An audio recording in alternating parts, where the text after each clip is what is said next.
Found in the Yangtze River, the bargee were dolphins. Not onion bargees, these are different, they're dolphins. They were dolphins that were drove to extinction due to the construction of the Three Gorges Dam and the increased boat traffic that came with that. The Beijing, it's actually Beijing, not bargee, I couldn't resist an onion bargee joke, were declared extinct in 2006. However, just 1 year later, a sighting was reported, and a team of scholars confirmed that sadly though, that's only been the report of a sighting that we've had since. Where are the bargee dolphins? A huge expansion spanning over 3,500 kilometers failed to find the creature. Due to its length though, a Beijing could still yet be seen in the future. Oh, Beijing the dolphin, where could you be? Starting to become less common during the 1930s, Japanese river otters were extremely rare during the 1970s and were declared extinct in 2012. In the first year since it became officially extinct, there were a reported 15 sightings, most of which are unofficial, which would require a capture of the animal to actually make it official. Strangely, scientists state that the most recently seen otters have been sighted in areas they wouldn't usually reside in, such as polluted rivers. Don't go in the polluted rivers, otters. Either that or they haven't actually been seen. Thylacine, also known as the Tasmanian tiger, means the dog-headed pouched one in Greek, which is I like that. Have you seen the dog-headed pouched one? No? Oh, alright. Anyway, they were found throughout the island of Tasmania, in Australia, and were the largest flesh-eating marsupials of modern times, with the creature dying off in 1936. Based on fossil records, its immediate family members are known to have existed as early as 5 million to 23 million years ago. That's some old family. In recent years, it's been reported they've been spotted in Tasmania and mainland Australia, with researchers optimistic that some specimens still exist. Travelling in flocks up to 1 mile wide and 300 miles long, the passenger pigeon was once the most numerous bird on the planet during the 19th century until its extinction in the early 20th century due to hunting and loss of habitat. I'm going to stop that now, sorry.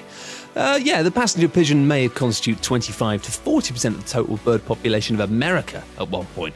People really love sending stuff by pigeon, and could have had a population of 3 billion to 5 billion at the time that Europeans arrived in America. So actually there were loads more before we arrived. That makes sense, that tends to be what we do. Due to their large flocks, they were popular for hunters. Coupled with the loss of habitat and infectious diseases, they did unfortunately eventually become extinct. The last passenger pigeon, named Martha, died in Cincinnati Zoo in 1914. According to reports by some birdwatchers though, paired with other purported sightings of small flocks, it's possible that some passenger pigeons may still roam the sky, although presumably not with packages. Do they even do packages? I think I might have made that up. The Japanese wolf once occupied the islands of Honshu, Shikoku and Kyushu in Japan, and was the world's smallest known wolf, measuring 35 inches in length and 12 inches in height. Oh, it's a diddy wolf, I kind of want one.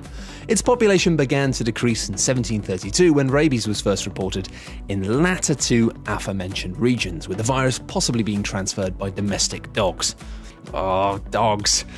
They became extinct during the early 1990s, but despite being killed off, the Japanese wolf managed to turn up in 1910 and then again in the 1930s, as well as sightings in the 1990s. So there may still be some of those tiny wolves out there roaming about, having fun. The giant ground sloth, called Megatherium, which sounds a lot like, that sounds like a robot. Are you sure this isn't Transformers? Anyway, it was huge and frightening, and one of the largest terrestrial mammals ever to live on Earth. I'm pretty sure it was a transformer. It measured 20 feet in length, allowing it to stand up on its legs when necessary. This is definitely a transformer. Anyway, I'm going to stop that.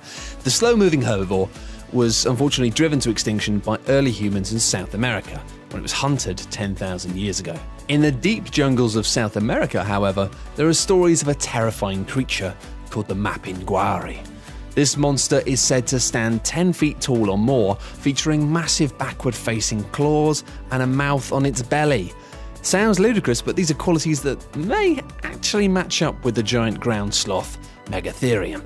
The animal's claws were so huge that researchers thought it probably walked on its knuckles with its claws out to the side, hence the backward-facing feet, and they would have easily stood 10 feet or more on hind legs. The size sounds about right.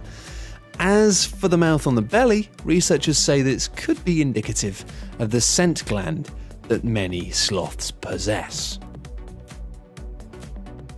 Reported extinct around 2000 BC, the woolly mammoth stood 11 feet tall and weighed up to 6.6 tons. That's a big mammoth. The palatial creature lived alongside early humans around 200,000 years ago in Eurasia and North America. Due to a combination of hunting and climate change, the last known mainland mammoths died in Siberia nearly 10,000 years ago. Isolated populations, meanwhile, survived on Wrangel Island in the Arctic Ocean until 4,000 years ago, raising the possibility that some may still survive in remote wilds of Siberia yet to be explored by humans. Unconfirmed reports pertaining to elephant-like creatures occurred during the 20th century, while a Frenchman claimed he saw a mammoth in Siberia during 1920.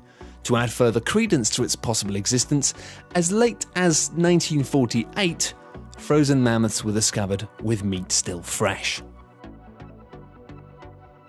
Extinct roughly 65 million years ago, Mokele mbembe is a large, long-necked, long-tailed reptile. The legendary creature is said to live deep in the Congo River basin of Central Africa and is thought to be, by some, a sauropod dinosaur. This is a Pokemon, isn't it? I think it's a Pokemon.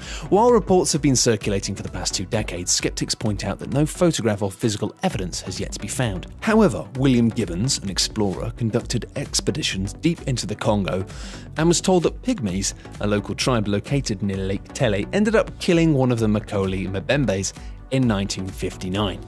The tribe fished daily in the lake channels where the creature used to roam around in search of vegetation, but after seeing it attempting to break through their barrier, the pygmies speared one of them to death, and after which took days to cut it into several pieces. The tribe described the creature as bigger than a forest elephant with long neck and small lizard-like head, which was decorated with a comb-like frill. It had a long, flexible tail, a smooth, reddish-brown skin, and 4 stubby but powerful legs with clawed toes. It's a shame you didn't kill it, otherwise you wouldn't have had to tell us what it looked like.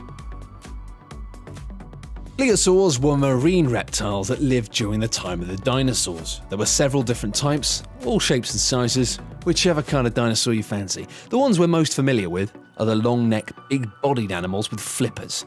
And plesiosaurs mostly ate fish, but some of the bigger ones would have dined on larger aquatic animals and may have even gulped down a dinosaur from the shore now and then. You know, you gotta treat yourself. It's widely accepted that the same mass extinction event that wiped out the dinosaurs did in the large marine reptiles as well, about 65 million years ago. However, plesiosaurs may still be with us. Aquatic monsters matching the description of some of these reptiles have come in from lakes all over the world, as well as the open ocean. Now, this is a theory that allegedly explains the Loch Ness Monster, because Loch Ness is connected to the ocean, or was at one point. The story goes that a population of plesiosaurs somehow escaped from the sea and into the confines of lakes. The sheer amount of lake monster sightings from around the planet leads many cryptozoologists to keep the plesiosaur extinction debate going. And what an exciting debate it is. No, I'm not taking the piss. I like dinosaurs. Megalodon was the biggest shark in history to swim the oceans of the world, reaching lengths of 60 feet or more. It preyed on whales and other large marine mammals and would have been the apex predator of the ocean in its day. Unfortunately, Megalodon, poor old Megalodon, went extinct 1.5 million years ago, possibly due to changing global climate conditions, increased competition for dwindling food supplies, probably a combination of both. There's still a small amount of hope from some, though, that it's still alive. There have been reports of monster sharks, bigger than the ones we've currently been aware of. In recent times, anglers have reported possible Megalodon encounters in the Sea of Cortez and other areas where the ocean is extremely deep and hard to explore. One piece of tangible evidence is the Megalodon tooth that appeared on the Mariana Trench in 1875. When carbon dated, they seem to be as young as 10,000 years, far shorter than the 1,000,000 years plus that they originally thought of as being when the last Megalodon lived. And given the fact that 90% of the world's oceans are unexplored, the creature may very well be roaming below the waves, along with God knows what else. Come on, we've got to find all these exciting fish. Let's go.